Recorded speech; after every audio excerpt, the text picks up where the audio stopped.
Muy bien, buenas tardes. Hoy vamos a tocar un tema sobre el primado de Pedro, para ver si los hermanos evangélicos tienen algún tipo de razón con sus dichos. Lo que vamos a hablar hoy es del llamado, del llamado incidente de Antioquía, con el discurso de San Pablo contra San Pedro, a que dio lugar, ¿verdad? Bueno, parece a primera vista una grave dificultad contra el primado de San Pedro. No es pues de maravillar de que los hermanos evangélicos hayan querido sacar partido de esta dificultad, ¿verdad? Que han exagerado contra la tesis católica del primado de San Pedro. Sin embargo, una mirada de cerca y bien profunda, esa dificultad se desvanece, más aún se convierte en argumento positivo, más eficaz todavía de todo lo que ya habíamos dado antes, los apologistas que están en los grupos, yo obtuve, se favorece de la tesis católica. Vamos a demostrarlo. Tenemos que primero entrar en el contexto. Vamos a mostrar el pasaje en el que San Pablo, o sea, del incidente de Antioquía. Dice el apóstol: mas cuando vino Cefas a Antioquías me opuse a él abiertamente, porque era culpable. Porque antes que viniesen ciertos hombres de parte de Santiago, comía con los gentiles, mas cuando vinieron se retraía y se retractaba de ellos, también a los de la circuncisión. Les imitaron en esta simulación también los demás judíos, tanto que el mismo Bernabé se dejó arrastrar a esta simulación. Mas cuando vi que no andaban a las derechas conforme a la verdad del Evangelio, dije a Cefas, en presencia de todos: si tú, judío como eres, vives a lo gentil y no a lo judío, ¿cómo fuerzas a los gentiles a judaizar? Eso lo pueden encontrar en Gálatas 2, del 11 al 14. Antes de analizar este pasaje, conviene notar dos cosas. Primeramente, algunos antiguos pretendieron que el Cefas de quien se hablaba no era San Pedro, o bien que la actitud de San Pablo no fue de seria oposición, ¿verdad? Sino fue como una especie de comedia ya previamente acordada con el mismo San Pedro. Sin dudas, estas hipótesis cortarían ya de raíz la dificultad, pero no las admitimos. Supondremos, porque es evidente, que San Pablo le está hablando a San Pedro, o si quieren decir, como dicen los hermanos evangélicos, contra San Pedro, y le habla bien de verdad, ¿verdad? No es que le esté haciendo un chiste. Además, vamos a hablar ahora de la autoridad de San Pedro, no de su infabilidad. Ojo, puede sustituir la autoridad sin la prerrogativa de la infabilidad, como de hecho la tienen los jefes de Estado, ¿verdad? Notemos, sin embargo, los pasos que San Pablo no ataca a la doctrina de San Pedro, sino su proceder práctico.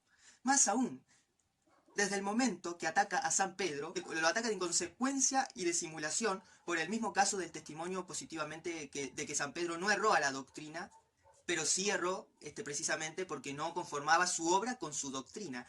Queda en pie la sentencia de Tertuliano, ¿verdad? Que el error de San Pedro, que dijo conversationis fuit vitum non predicationis. O sea, fue un error en su comportamiento, no en su predicación. Como alguien ha dicho moderadamente, con un juego de palabras insinuado por San Pablo, el error de Pedro no fue de ortodoxia, sino de ortopedia. Ya el hecho de San Pedro y la actitud que enfrente de él toma San Pablo. Estamos en Antioquía, ¿bien? Eso no hay dudas. Cuya iglesia estaba en su mayoría compuesta de gentiles. Poco después del llamado concilio de Jerusalén, donde se había definido la libertad de los gentiles respecto a la ley mosaica. Llegó allá San Pedro, el cual, en conformidad con el resultado del concilio de Jerusalén, no tuvo el menor reparo en vivir y comer con los gentiles, sin atenerse, por tanto, a las prescripciones de la ley relativas de la distinción sobre los manjares. Mas he aquí que llegan judíos, ciertos emisarios, verdaderos o supuestos, de Santiago y Pedro, temiendo a los de la circuncisión, se fue retirando de trato con los gentiles. En efecto, de este mederoso retiramiento fue desastroso. ¿Por qué? Bueno, todos entendieron sin duda que Pedro obraba no por convicción, sino por debilidad, o por mal entendida condescendencia, ¿verdad? Su actitud era, como dice San Pablo, una simulación, o según la fuerza de la palabra en el original, que dice hypocrisis, o sea, una hipocresía, una especie de comedia. Y sin embargo, esta simulación arrastró a los demás judíos, y lo que más maravilló y le dolió a San Pablo es que también arrastró al mismo Bernabé, su compañero de apostolado hasta entonces entre los gentiles, el que en Jerusalén tanto y tan bien había trabajado por la liberación de los gentiles del yugo de la ley mosaica. Este retraimiento de Pedro, de Bernabé y de todos los judíos, además de ser sumamente doloroso para los gentiles, ponía en serio peligro la verdad del Evangelio y la paz de la unidad de la Iglesia. Terrible fue, sin duda, el conflicto creado por la simulación de Pedro, ¿verdad? Pero nos preguntamos, ¿qué fuerza tan avallazadora tendría esa simulación de Pedro para arrastrar en pos de él a todos los judíos y hasta el mismo Bernabé? Vale la pena reflexionar un poco sobre este fenómeno, ¿verdad? A primera vista tan extraño, porque si examinamos, este examen nos dará una de las pruebas más eficaces y convincentes del primado de San Pedro, reconocido y acatado por todos, así como los judíos, los gentiles. A ver, la iglesia de Antioquía estaba compuesta principalmente por gentiles, gozosos con el reciente decreto del Concilio de Jerusalén, ya ya la presencia de Pedro en esta iglesia de los gentiles no deja de ser significativa entre ellos. Al principio Pedro se comporta como uno de ellos, ¿verdad? Como uno más, sin preocuparse de nada, de las prescripciones mosaicas ni nada de eso. Y como Pedro, los demás judíos que vivían en Antioquía. La temida simulación de Pedro, si Pedro hubiera sido simplemente un apóstol más, hubiera suscitado los enojos, las protestas, los reclamos de los gentiles y nada más. A Pedro le tocaba entonces retractarse y retirarse de al lado de los gentiles y de la ciudad. Y sin embargo pasa todo lo contrario. Los gentiles callan, los judíos lo imitan y hasta el mismo Bernabé se desmiente a sí mismo. Bernabé, además Pedro no había pronunciado ni una sola palabra para exhortar a los demás a que siguieran su ejemplo. No amenazó con cerrar anatemas, no, nada. No defendió su modo de proceder. Solo su ejemplo negativo, tímido, simulado, contradictorio, reflexible, ¿verdad? Fue, como dice San Pablo, una coacción moral que forzaba a todos a judaizar. Ya otros antes del Concilio de Jerusalén, si ustedes investigan, habían hecho lo que ahora hace San Pedro y su ejemplo se despreció, ¿verdad? Como ahora el ejemplo de Pedro arrastra a todos y al mismo Bernabé, el amigo íntimo de Pablo hasta entonces. El de carácter tan fuerte e independiente que poco después se apartó de Pablo. El que veía comprometido su apostolado entre los gentiles. ¿Por qué se dio tan fácilmente a la simulación de Pedro? ¿Es que no se le ocurrió ni siquiera oponerse al decreto del concilio? El ejemplo indeciso de Pedro hace más fuerza que el decreto de un concilio. Algo debía haber en Pedro para que su solo ejemplo avallase de tal manera. Este algo no era sus dotes personales humanamente. San Pablo superaba de mucho a San Pedro, ¿verdad? Lo que le daba tal fuerza al ejemplo de Pedro no era ni podía ser sino la autoridad suprema y universal reconocida y acatada por todos. Mas la autoridad del que lo daba pesaba más que los decretos del Concilio Apostólico. A ver, ante este conflicto creado por la debilidad o condescendencia de Pedro, ¿qué actitud tomó Pablo? Él mismo lo dice, vio a Pedro, inconsecuente con sus principios, no procedió en este caso conforme a la verdad del Evangelio y era por tanto culpable y responsable. Por esto se le opuso abiertamente. A esta actitud leal y decidida responde con su maravilloso discurso, con el cual se propuso solucionar el peligroso conflicto. No nos interesa ahora la apreciación moral de la actitud de San Pablo, si bien pudiéramos notar la moderación y respeto con que habla San Pablo a San Pedro. Lo que nos interesa son las consecuencias que se desprenden de la actitud y de las palabras del gran apóstol de los gentiles. Nadie que conozca a San Pablo, aun si fuese solo leído por las epístolas de Gálatas, dudará de la perspicacia y de su inteligencia en hacerse cargo de los hechos y de las personas, ni menos dudará de la noble franqueza y resolución en decir lo que él siente. En tales circunstancias, vean lo que San Pablo dice, y lo que no dice también en discurso contra la simulación de San Pedro. No puede escondérsele a San Pablo que la razón de la eficacia que tuvo el ejemplo de San Pedro era la autoridad que los demás daban a su persona. En tal caso, si esta autoridad no hubiera sido legítima y verdadera, lo primero y aún lo único que se debía haber hecho, o que debía haber hecho San Pablo, era atacar a esa autoridad.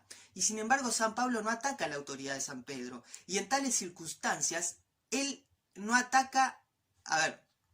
al no atacarla a la autoridad de Pedro, la está reconociendo. Además, San Pablo en su discurso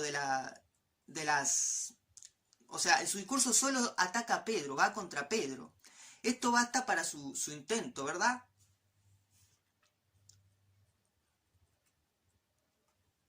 O sea, fallan todos, y Pablo solo va a Pedro. No se dirige a los demás para refutar a Pedro, ¿verdad?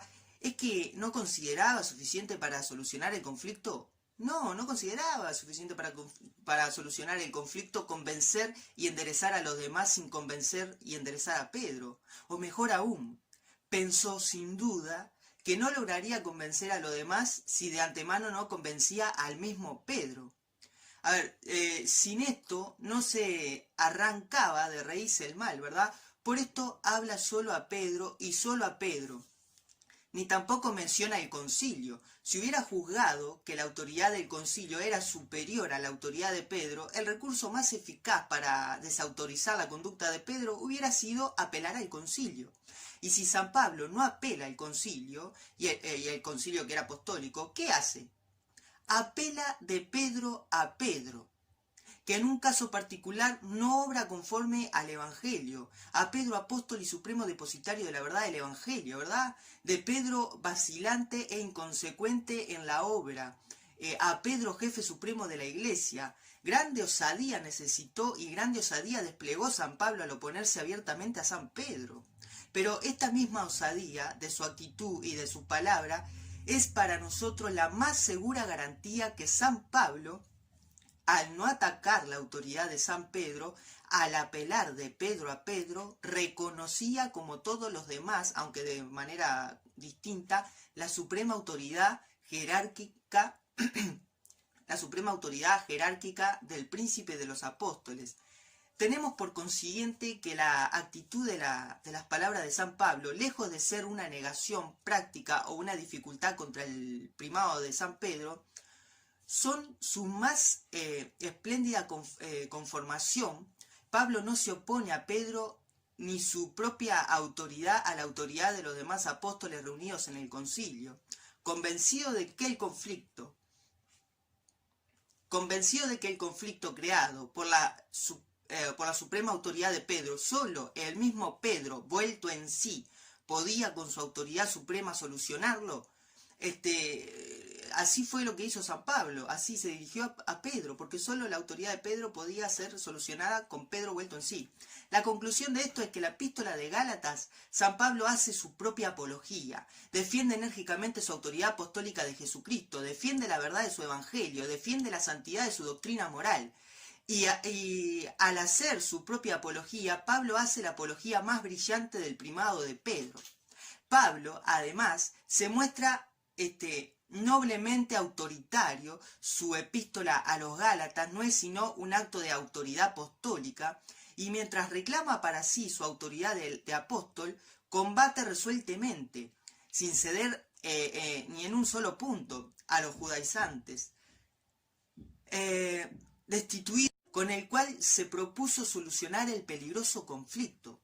No nos interesa ahora la apreciación moral de la actitud de San Pablo, si bien pudiéramos notar la moderación y respeto con que habla San Pablo a San Pedro. Lo que nos interesa son las consecuencias que se desprenden de la actitud y de las palabras del gran apóstol de los gentiles. Nadie que conozca a San Pablo, aun si fuese solo leído por las epístolas de Gálatas, dudará de la perspicacia y de su inteligencia en hacerse cargo de los hechos y de las personas, ni menos dudará de la noble franqueza y resolución en decir lo que él siente. En tales circunstancias, vean lo que San Pablo dice, y lo que no dice también en discurso contra la simulación de San Pedro. No puede escondérsele a San Pablo que la razón de la eficacia que tuvo el ejemplo de San Pedro era la autoridad que los demás daban a su persona. En tal caso, si esta autoridad no hubiera sido legítima y verdadera, lo primero y aún lo único que se debía haber hecho, o que debía haber hecho San Pablo, era atacar a esa autoridad.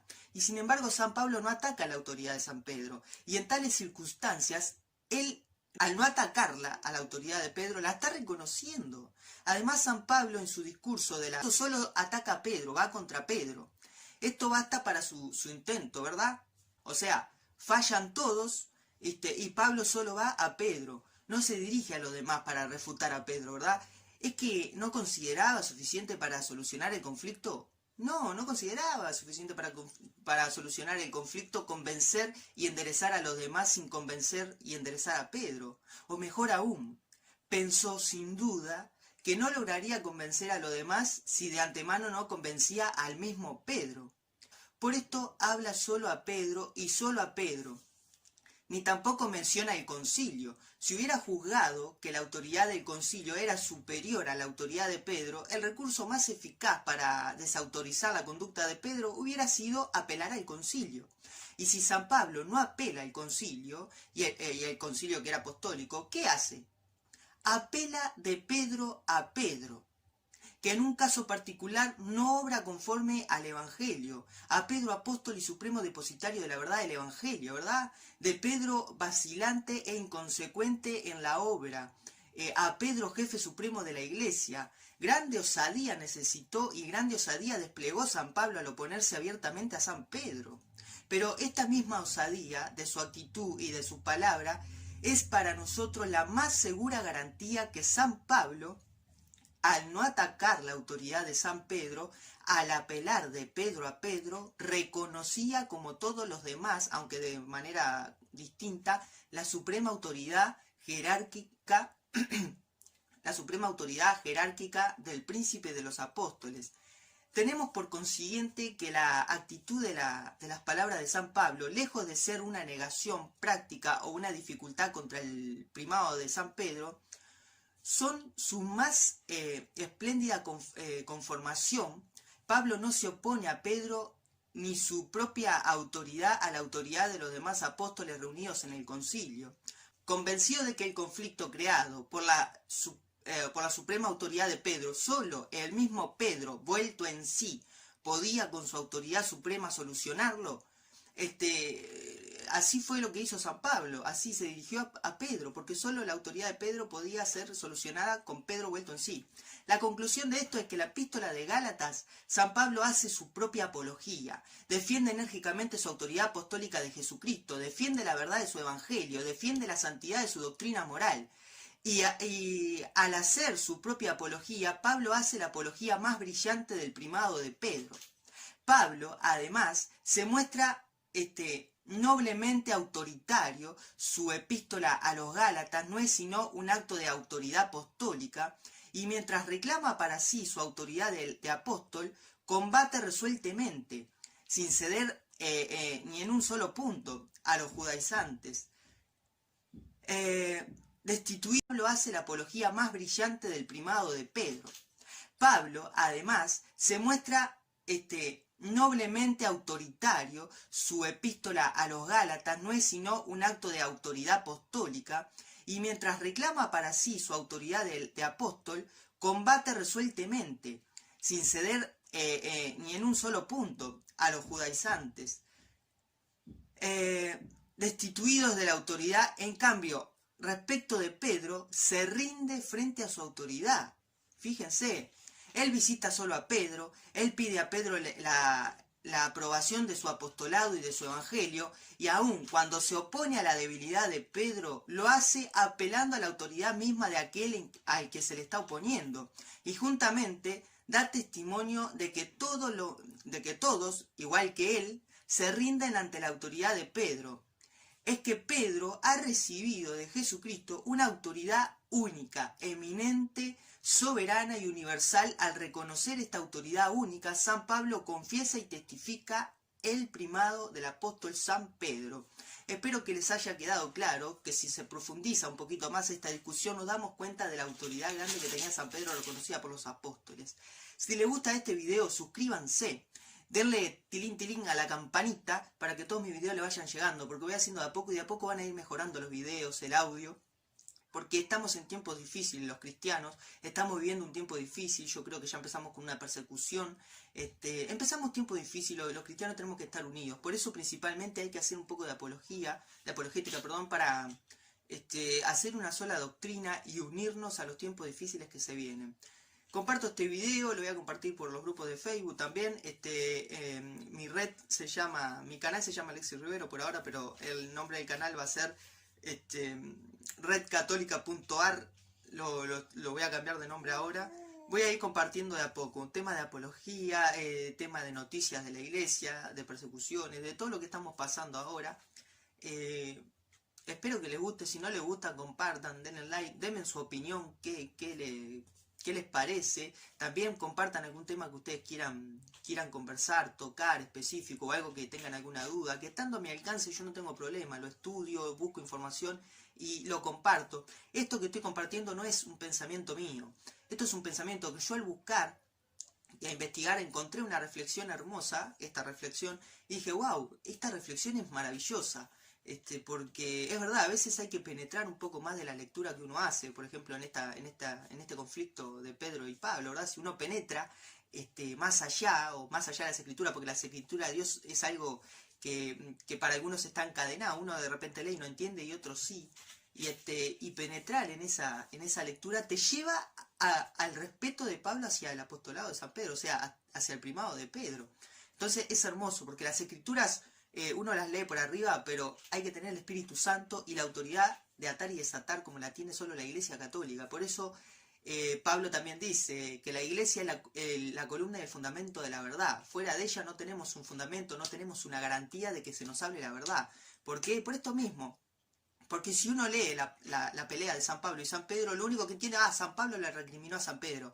Pero si lee una persona que tiene la autoridad verdadera de la Iglesia, con la imposición de manos y con el Espíritu Santo, con el poder de atar y desatar, o sea, de entender, el Espíritu Santo le revela el trasfondo de esto, que casi muchos no lo pueden ver, que es que Pablo le discute de una manera respetuosa a Pedro, para hacer volver a Pedro en sí. ¿Por qué? Porque reconoce la autoridad de Pedro, ¿verdad?